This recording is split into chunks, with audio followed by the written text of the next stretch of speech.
Hello everyone, this is Dr. D. Mahalakshmi, Assistant Professor in the Department of Artificial Intelligence and Data Science. Today we are going to see about the concept Digital and Mobile Forensics, subject code is ECS 343 in the regulation of 2021. Let me see the concept one by one. Under this Digital and Mobile Forensics, fourth unit, iOS Forensics. Under this fourth unit, today we are going to see about importance in mobile forensics. So here, importance in mobile forensics, common uses. iOS is prevalent, making it is crucial in the mobile forensics and understanding needed to perform digital forensics examination effectively, specifically for the circumventing security. So here, because iPhone holds the massive share of the consumer market, a forensic investigator will encounter them constantly. However, Apple designed iOS as a highly locked down system. Investigator cannot just plug a phone into the computer and copy the files. They must understand under the architecture safely and find the ways around the passcode locks, sandboxing, and device encryption without destroying data. So that is what here in the slide is saying about understanding needed and common uses. The next one is operating system fundamentals. Here, that operating system purpose controls, manage, and communicate with the system, hardware, and software. Abstraction in the sense allow the programmers to write the apps for the iOS without dealing with the hardware specifics. So here, an operating system, it's act as an middleman instead of an app developer writing a complex code to interact directly with the physical storage cells or the screen pixels. So here for forensics, it means data is not just a floating freely. It's tightly regulated by the operating system software apps which control how files are created and cached. So here in this key concept, we have to know what is kernel, access, file system, storage. So here the kernel is a core of an operating system loaded early in the boot process. Few forensics tools can access the data in the kernel process. Like here we have a exception like JTAG. And here the file system organizes the raw data into the files and directories. Its storage map the data into the sectors and hard drives or cells on SSDs. So example include that NTFS for Microsoft and APFS, that is APFS for iPhone on iPad. So kernel is the most privileged protected layer of software. Since the kernel controls the access permission, standard forensics tools cannot look into the kernel memory spaces. Hardware level debugging like JTAG exists but rarely contain useful long time devices. So here these are the fundamentals under the OS of purpose, abstraction, and concept, and iOS characteristics and key points. So here this iOS, that is that in that iOS characteristics supports multitasking and single user system for general purpose devices. It functions as an embedded system designed for the device with a specific function and typically limited hardware capabilities. So embedded system designed for the device with the specific functions, typically with the limited capabilities.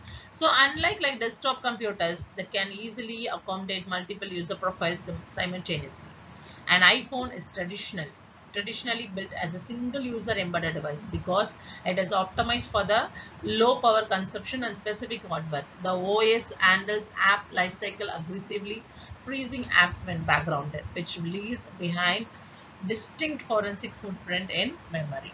So it's not an easy. The characteristics, it will be multitasking, single and this was multitasking visa and an embedded system. And here the key points: understand the OS, kernel role, and file system role. So here in this iOS architecture, so here in that iOS operating system, we have four layers. That is core OS layer and core service layer, media layer, and Cocoa layer. So let me see one by one. And the core OS layers handles how, that is low level process like Bluetooth, framework, security service, and local authentications. And here in the core layer, service layer, it handles the background functions apps use constantly: address book, core location, cloud kit, and core motions that help kit. These are the things we saw in that core service layer. And media layer manages the multimedia, graphics, 3D animations. These concepts we'll see in this media layer. And Cocoa Touch layer handles users gestures, system commands, and event kit and map kit. So this architecture, it's act as a pipeline. When a user taps at the app button, the request starts at the top, Cocoa Touch. If the app wants to record the video, it requests a permission from the media layer. If it is saves a geotag, it lies on the core service layer. Finally, the request is cryptographically secured at the core OS layer. For forensics, knowing these layers dedicates where certain data caches are stored, example location or artifacts resides deep within the core services databases. So it's like as a pipeline. So in as iOS forensics basics, for the mobile forensics, these four layers are very important: Cocoa Touch, media layer, core services, and core OS. And here next one is jailbreaking. The jailbreaking as an escalating privilege for on an iOS device to remove Apple built-in software restriction. So here historically used for features like Wi-Fi tethering, today uses jailbreak to install unapproved apps or remove the current locks. So here this Apple use the strict code signing, meaning only apps approved by the Apple can run. Jailbreaking inject code that disables the verification check, giving to the user root complete admin privilege over the device file system. For forensics examiner, jailbreaking can be the intentional strategy. Sometimes it is the only way to bypass the Apple software box to read the system logs and the raw user databases. Some examples is read snow and then uncover and Bangu. So these are the notable examples in this jailbreaking. So jailbreaking is the process of escalating privilege on IO devices to remove the restriction. That is the name itself saying, and remove the restrictions whatever inbuiltly security enhancement given for the Apple OS. I remove, and we can access the data what is there in this iOS for the investigation purpose. Okay. And next one is here we are going to see about this utilities that is explain that is here in this jailbreaking definitions and purposes we saw. And here security compromise jailbreaking built-in security mechanism making the device more vulnerable to malware and other security threats. So while jailbreaking can provide additional functionality and flexibility, it comes with substantial risk. Users should carefully assess the risk before deciding to jailbreak their iOS devices. And here in the file system,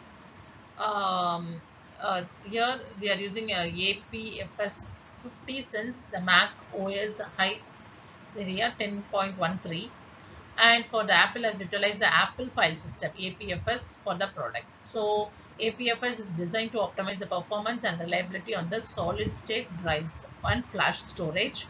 So here older file system like HFS, that is a hierarchical file system, were built for the spinning mechanical hard disk. Now we are using this APFS, that is Apple file system. So this was built from the scratch from the modern flash chip. It handled read write cycles much faster and manage flash storage cell intelligently to reduce the wear and prevent the file corruption of the device suddenly the loss power. And next one is here key features of Apple file system: 64-bit unknown number and optimized for the modern storage and partition schemes.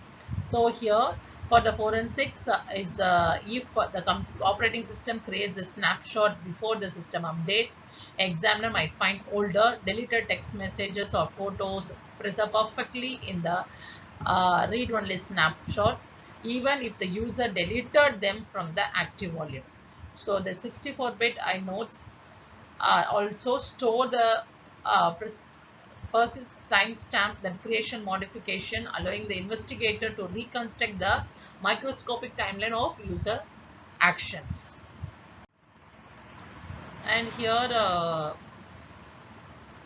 and next one is here we are going to see about the container and volumes, that the file size specific point in the time, and that the compressions algorithm. Here we are using that Lemfel Z compressions algorithm. These algorithm reduces storage spaces by replacing a repeated data elements with a single copy and the reference pass, improving storage efficiency. And here we have the hardware, the evolutions of the iPhone touch screen. Early the touch screen, initially the screen specification will be 3 to 3.5 inches and resolution there will be 320 into 480 pixels. Now the 6.5 inches will increase the screen size and the resolution will be 640 to 960 pixels. So model is introduced as an in-plane switching IPS LCD, enhanced viewing angles and color. Why we use this one advanced one, viewing the angles, that is when even we zoom out into the enlarged size of that one, the pixel never be cracked, and accuracy, the color accuracy also maintained. And here this iPhone security, we have this iPhone security is highly unified. So files are just protected by the password. They were encrypted with a unique hardware key burned directly, that is in the silicon of the cryptographic processor. Here in that iOS, its inbuilt forensics processor is there.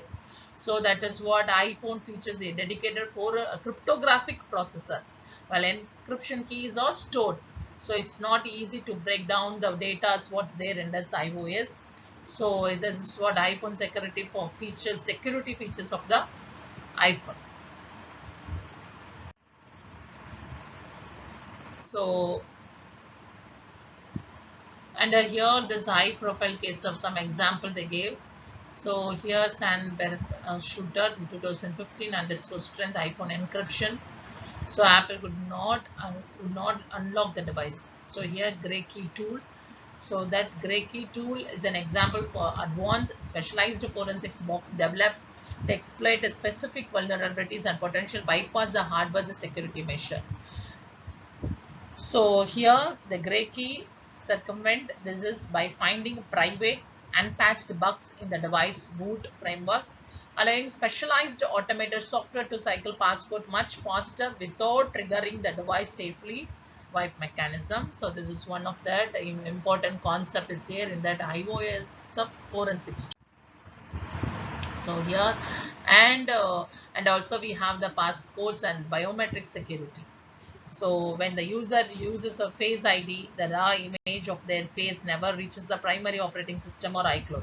The mathematical map is processed entirely inside highly isolated subprocessor chip called as secure enclave. Compress the face map locally, and if matches, it releases a cryptographic key to decrypt the phone main processor. So these are the forensics tools we have to retrieve the data from the iOS softwares. So in this video, we saw about the concept of iOS fundamentals. Let me see by next video. Thank you.